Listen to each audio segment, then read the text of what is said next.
All right, future aviators. So you're working towards that pilot's license, and you want to really nail those landings right.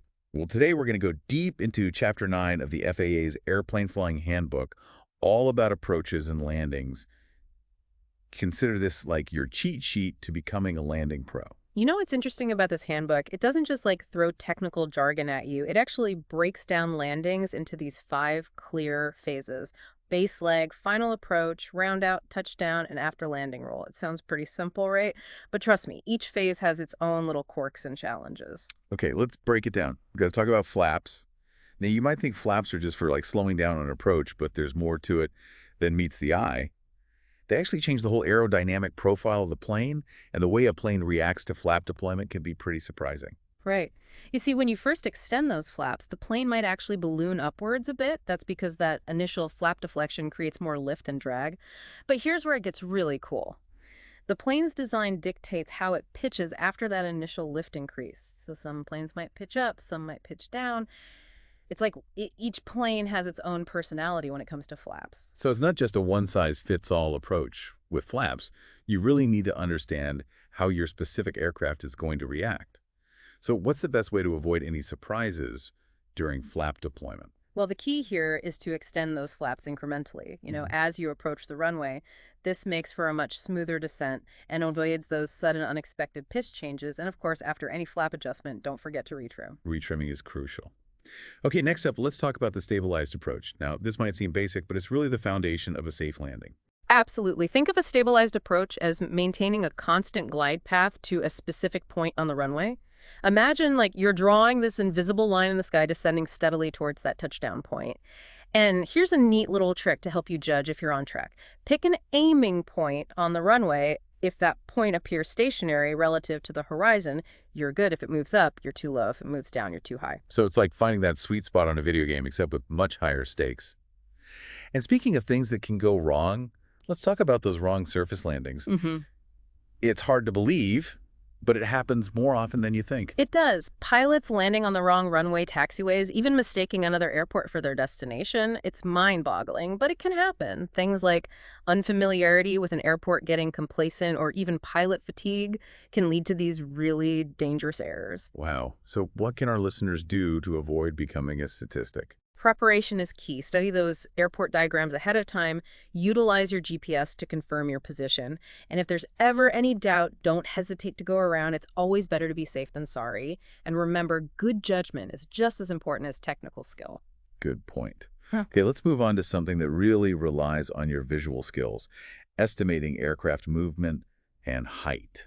This becomes especially crucial in those final moments, short final, the round out and touchdown. You're relying heavily on those visual cues to judge your altitude and position relative to the runway. And here's something interesting where you focus, your vision actually depends on your speed. Wait, what? You mean I should be looking at different things depending on how fast I'm going? Exactly. If you're looking too close to the aircraft when you're going fast, everything becomes a blur.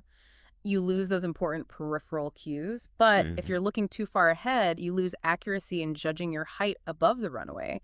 It's a delicate balance. So it's all about finding that Goldilocks zone. Not too close, not too far, but just right. One thing I've always found fascinating is how the runway itself can give you visual cues about your approach. Absolutely. If the runway appears shorter and wider, your approach is likely too shallow. You're coming in too flat. But if it looks longer and narrower, you're probably coming in too steep. It's amazing how much information you can get just by observing the shape of the runway, almost like the runway is talking to you, saying, hey, adjust your approach a bit. Okay, let's move on to the round out, or flare, as some pilots call it. This is where you smoothly transition from that descending glide path to a level attitude just above the runway. It's a pretty delicate maneuver. What are some common mistakes pilots make during the round out? One of the biggest mistakes is pushing the elevator forward once you've started the round out. It seems counterintuitive, but pushing forward can actually make the plane drop instead of gently settling onto the runway. And another thing, don't fixate solely on the end of the runway.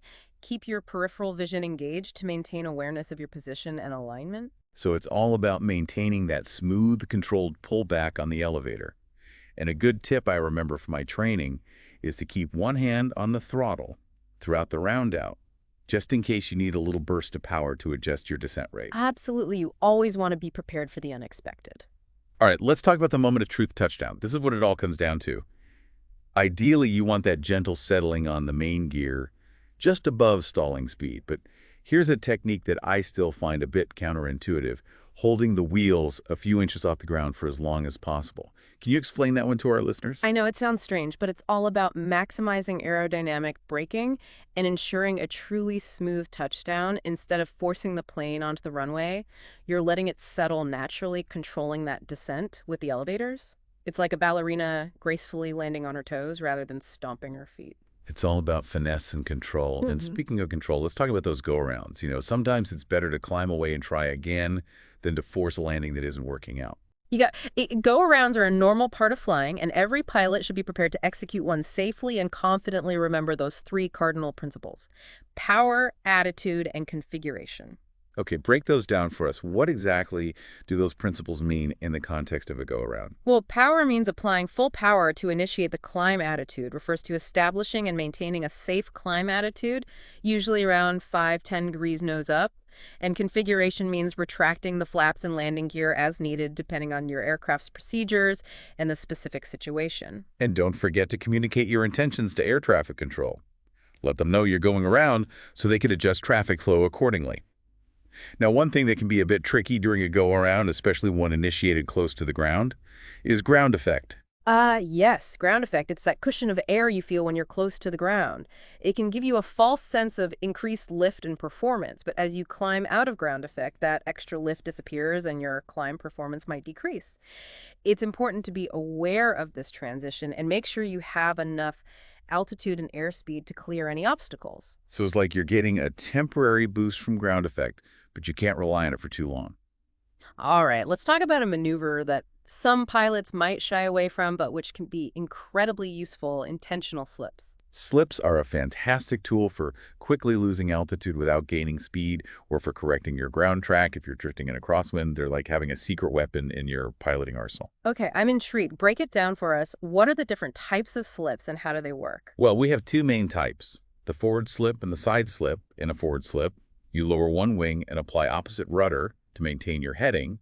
This increases drag and allows you to descend more rapidly. Think of it like putting on the brakes without actually slowing down. Interesting. And what about the side slip? The side slip is similar, but it's used to correct for drift. Usually in a crosswind, you lower the wing into the wind and apply opposite rudder to keep the aircraft aligned with the runway center line. It's like using the rudder on a boat to counteract the current. I'm starting to see how versatile slips can be. So mastering both types of slips can really give you an edge, especially in challenging landing situations. Now, let's talk about crosswind landings, which can be a real test of pilot skill. It's all about managing that sideways drift and keeping your airplane aligned with the runway. What are the best ways to handle those tricky crosswind landings? There are two main methods for dealing with crosswinds: the crab method and the wing-low method. The crab method involves pointing the aircraft's nose into the wind to counteract the drift, but then you have to straighten out just before touchdown to avoid side-loading the landing gear. It's a bit like walking sideways in a strong wind. And what about the wing-low method? With the wing-low method, you keep the aircraft aligned with the runway using a bank angle into the wind, essentially performing a side slip. This might feel a bit strange at first, but it offers more control and avoids those potentially damaging side loads on touchdown. So the wing-low method is more about finesse and precision. Now let's touch on some other challenging landing scenarios that pilots might encounter. Right, think about things like turbulent air, short fields, soft fields, and those power-off accuracy approaches where you're gliding to a specific touchdown point with the engine idling. Each of these situations demands its own set of techniques and adjustments. It sounds like adaptability is key. Yeah. No two landings are ever exactly the same, so you need to be able to adjust to different conditions and challenges. But one common thread through all of these situations is the importance of planning right. Absolutely. Before every landing, you should have a plan. Know the airport layout, consider the wind conditions, and visualize your approach. And touchdown, having a plan reduces stress and allows you to react more effectively to unexpected situations. Okay, let's shift gears and talk about some common mistakes that pilots make during approaches. The FAA Handbook refers to these as faulty approaches. It's like a greatest hits of what not to do. So let's dive into some examples and how to avoid them. A common one is the low final approach. You find yourself below the desired glide path, and now you're playing catch up with the runway. It's like realizing you've underestimated the time it takes to get somewhere, and now you're rushing to make up for lost time. So how do you recover from a low final approach? The key is to apply power smoothly and gradually raise your pitch attitude to arrest your descent. But be careful not to overcorrect and end up ballooning back up, and whatever you do, resist the urge to retract your flaps. That will only worsen the situation. It's a delicate balance between adding power and controlling your pitch. Now, what about the opposite problem, the high final approach? Well, a high final approach means you have excess altitude to manage, you're above your glide path, and you need to descend more rapidly to reach the runway. It's like that sinking feeling you get when you realize you've overshot your exit on the highway. So how do you get back on track when you're high on final? You have a few options. You can reduce power, lower the nose to increase your descent rate, and even use a forward slip to lose altitude quickly. But again, the key is to make smooth, controlled adjustments to avoid destabilizing the aircraft. Avoid those sudden, jerky movements. Now, another common error is coming in too slow on final approach. This can be dangerous because it puts you closer to that critical stall speed. Right, if you're coming in too slow, you need to add power, increase your airspeed, and adjust your pitch attitude as needed. And if you're both too low and too slow, a go-around is your best option. Don't risk a stall close to the ground. Safety first.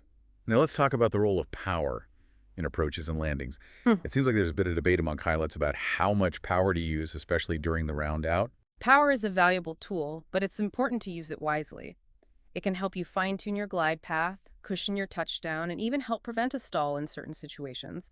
But too much power can lead to floating, ballooning, or even overshooting the runway. So it's all about finding that Goldilocks zone, not too much, not too little, but just right. And every aircraft is different, so it's important to get to know your plane and how it responds to power changes. Exactly. Practice is key. The more you fly a particular aircraft, the better you'll understand its nuances and how to use power effectively during landings. Okay, let's move on to some of those landing gremlins that can turn a perfectly good approach into a bit of a roller coaster ride.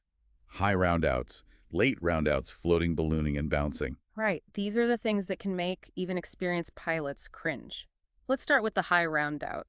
This happens when you initiate the roundout too early or pull back on the elevator too abruptly. You end up leveling off too high above the runway, which can lead to a stall or a hard landing. It's that moment when you realize you've misjudged the height of a curb and your car goes bouncing over it. Not a smooth feeling. No, it's not. The key to recovering from a high roundout is to maintain your pitch attitude. Let the plane decelerate naturally, and then continue the roundout smoothly. You might need to add a touch of power to prevent a stall, but avoid those sudden jerky movements. Smoothness is key. So what about the opposite problem, the late or rapid roundout? With a late or rapid roundout, you're either delaying the roundout or pulling back on the elevator too quickly. This can also lead to a stall or a hard landing. Imagine missing that curb entirely and scraping the bottom of your car on the pavement. Not good. Ouch. So what's the best course of action if you find yourself in a late roundout situation? The key is to react quickly and decisively, apply power immediately to prevent a stall, and then either continue the landing or execute a go-around, depending on your altitude and the situation. So it's all about staying calm and making the right decision based on the circumstances. Now let's talk about floating, which always makes me think of a balloon drifting aimlessly in the wind. Floating occurs when you have too much airspeed on final approach. The plane wants to keep flying even though you're trying to get it on the ground. It's like trying to land a boat on a beach with the waves pushing you back out to sea. Yeah. So how do you deal with floating? You need to reduce your airspeed and smoothly adjust your pitch attitude as the plane settles towards the runway, but be aware that prolonged floating can eat up a lot of runway, so you might need to consider a go-around if you're not making progress. And speaking of things that eat up runway, let's talk about ballooning. Ballooning is similar to floating, but it's often caused by an overcorrection during the roundout. You pull back on the elevator too much, increasing lift and causing the plane to climb or balloon back into the air. It's like trying to gently place a feather on a table, but you accidentally blow on it and send it flying across the room. That's a great analogy. The key to recovering from ballooning is to reduce power, lower the nose slightly, and regain control of your airspeed. And just like with floating, be prepared to go around if necessary. Now for the landing issue that no pilot wants to experience, bouncing. Bouncing is usually the result of a hard landing, often caused by an improper attitude or too much speed. The plane literally bounces back into the air, and it can be a jarring experience. It's like that moment when you're learning to ride a bike and you hit a bump and go flying over the handlebars. Exactly. If you experience a minor bounce, you can sometimes salvage the landing by adding power and gently adjusting your pitch attitude. But if the bounce is severe or you're not comfortable with the situation, a go-around is always the safest option.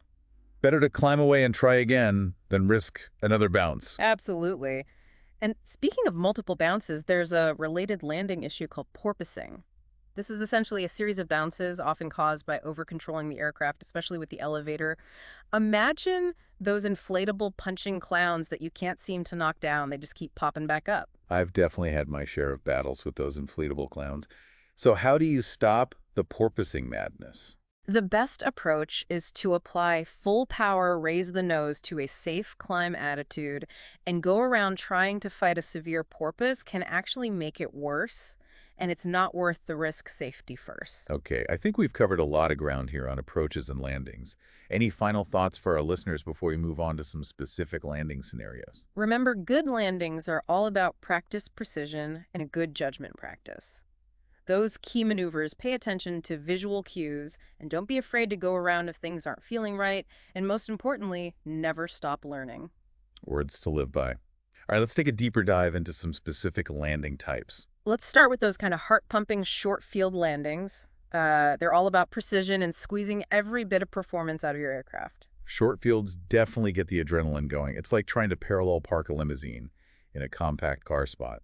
I like that analogy. The key with short fields is to approach at a slightly steeper angle than normal. This helps you clear any obstacles at the beginning of the runway and touch down like closer to the threshold, maximizing that runway you have to stop. And of course, you'll want to use full flaps to maximize lift and shorten that landing roll. So it's all about getting that plane down and stopped as quickly and safely as possible. Now, what about those soft field landings? Those always seemed a bit counterintuitive to me.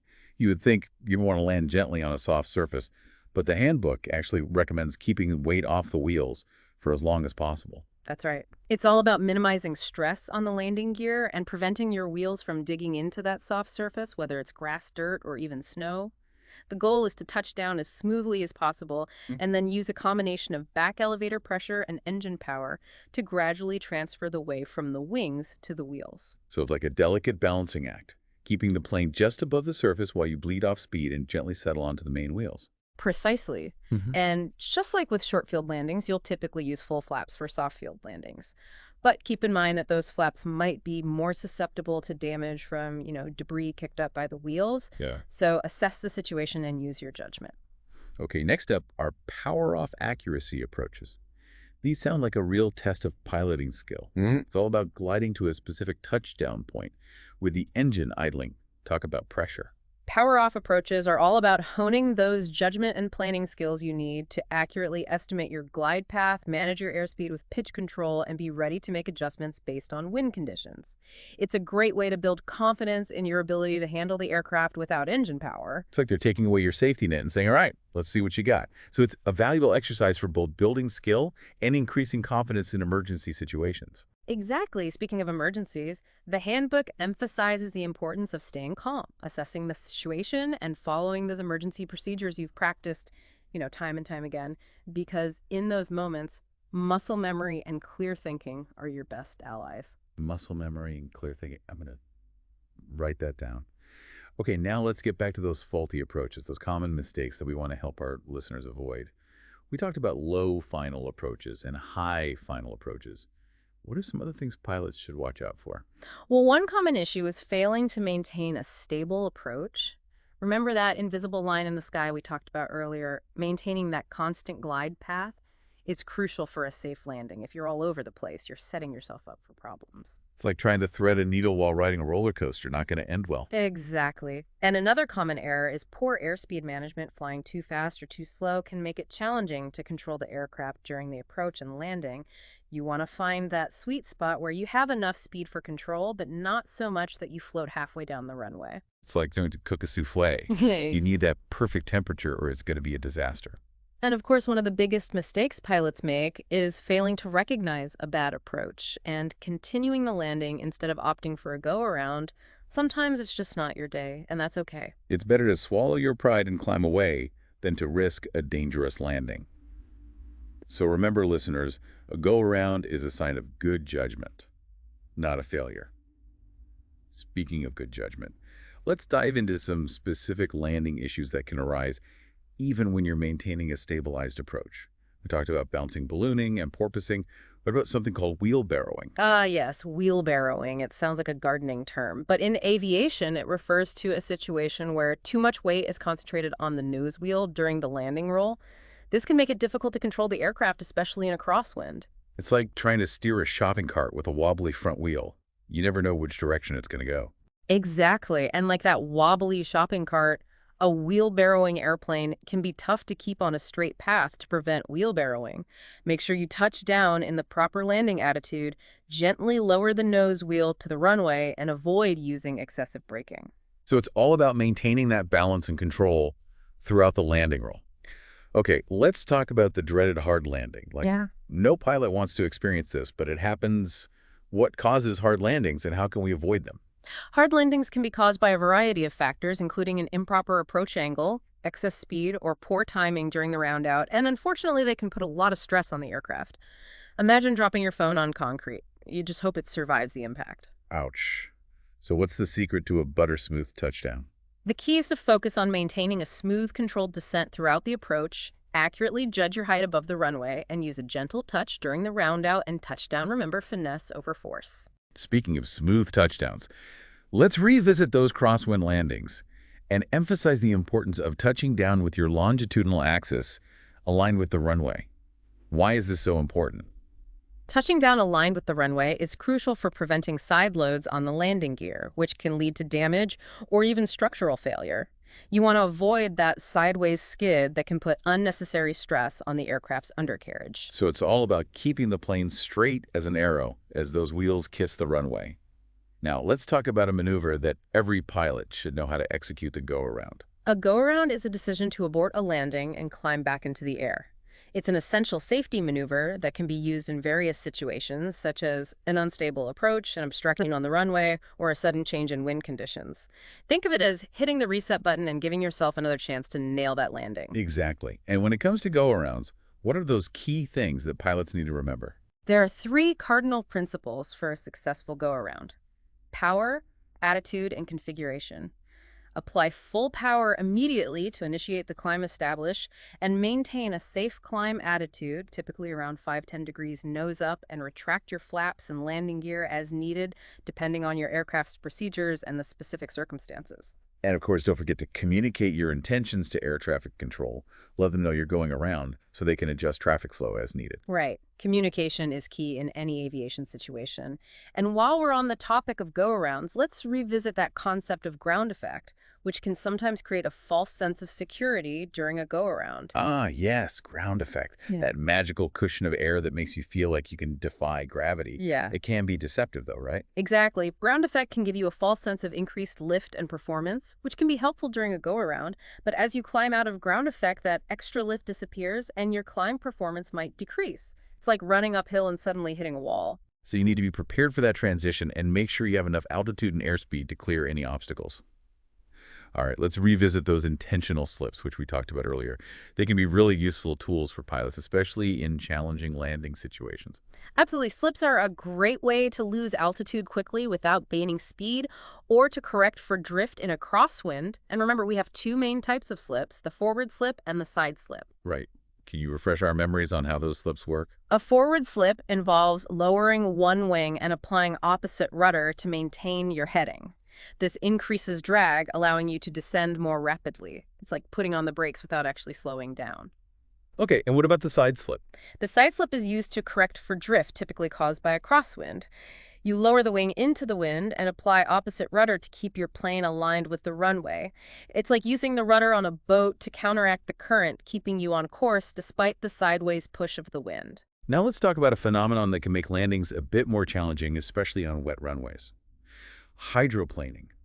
What is hydroplaning and how can pilots minimize the risk?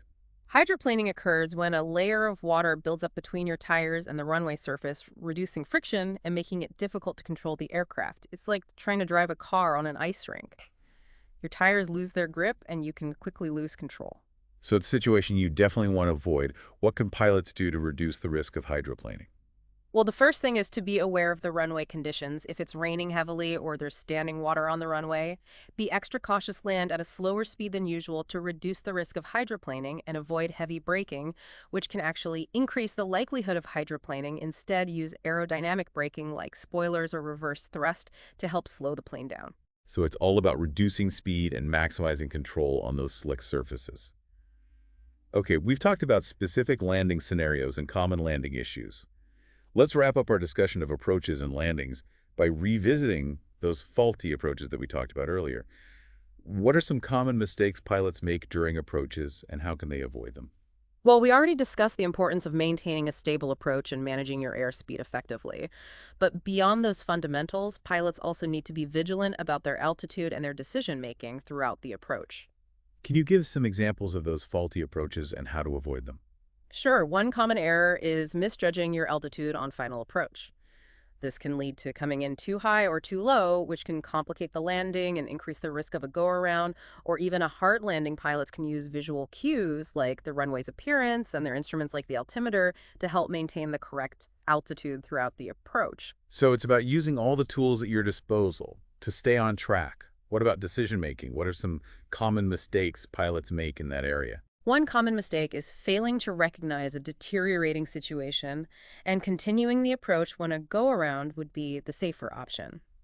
It's easy to get fixated on landing the plane, especially when you're close to the runway, but it's important to remember that a go-around is not a failure. It's a sign of good judgment and a commitment to safety. It's about knowing your limitations, assessing the situation accurately, and making the best decision for the circumstances. Exactly. And another common decision-making error is failing to communicate effectively with air traffic control. If you're having trouble maintaining your altitude, if you encounter unexpected turbulence, or if you simply don't feel comfortable with the approach, let ATC know they are there to help you. So communication is key. Mhm. Right, we've covered a lot of ground here on approaches and landings. What are some key takeaways for our listeners? First and foremost, remember that landing an airplane is a complex skill that requires a combination of knowledge, skill, and judgment. It's not something you master overnight. It takes time, practice, and a commitment to continuous learning. Second, prioritize safety above all else. Don't let pride or ego get in the way of making a safe decision, even if it means going around and finally never stop learning and improving your skills. There's always something new to learn in aviation, no matter how experienced you are. Words to live by. All right, let's wrap things up with some final thoughts and resources for our listeners. So where can our listeners go to continue their learning journey and really hone those landing skills? Well, one of the best resources you have is the FAA's website. They have a wealth of information available online, including the Airplane Flying Handbook. We've been discussing advisory circulars on specific topics and even training videos. It's like having a whole aviation library at your fingertips. Yeah, it's all free, right? Absolutely. The FAA wants pilots to be safe and knowledgeable, so they make a lot of information readily available online. And speaking of valuable resources, let's not forget about those amazing flight instructors out there. Yes, our trusty instructors. They've seen it all, haven't they? They really have. They've witnessed every type of landing imaginable, from the greasers to the, well, let's just say less than perfect landings. And they've helped countless pilots develop their skills and become safer, more competent aviators. So don't be shy about asking your instructor for help, whether it's reviewing those tricky maneuvers, getting feedback on your landings, or requesting specific training scenarios to help you build confidence and proficiency. It's like having a personal coach for your flying skills. They can help you identify your weaknesses and develop strategies for improvement. Exactly. And remember, practice makes perfect. The more you practice landings, the more confident and comfortable you'll become. But it's not just about quantity, it's also about quality focus, on developing good habits, maintaining that stabilized approach, and executing those landing techniques with precision and finesse. So it's not just about logging flight hours. It's about making those flight hours count. It's about approaching each landing as an opportunity to learn and improve. Precisely. And remember, every landing is a learning experience, whether it's a perfect greaser or a slightly bumpy touchdown. Take the time to reflect on what went well, what you could have done differently, and how you can apply those lessons to your next flight. It's like reviewing game film after a sporting event. You can always find ways to refine your technique and improve your performance. Well said. And as we wrap up our discussion on approaches and landings, Let's emphasize that landing an airplane is both a challenging and a rewarding skill to master.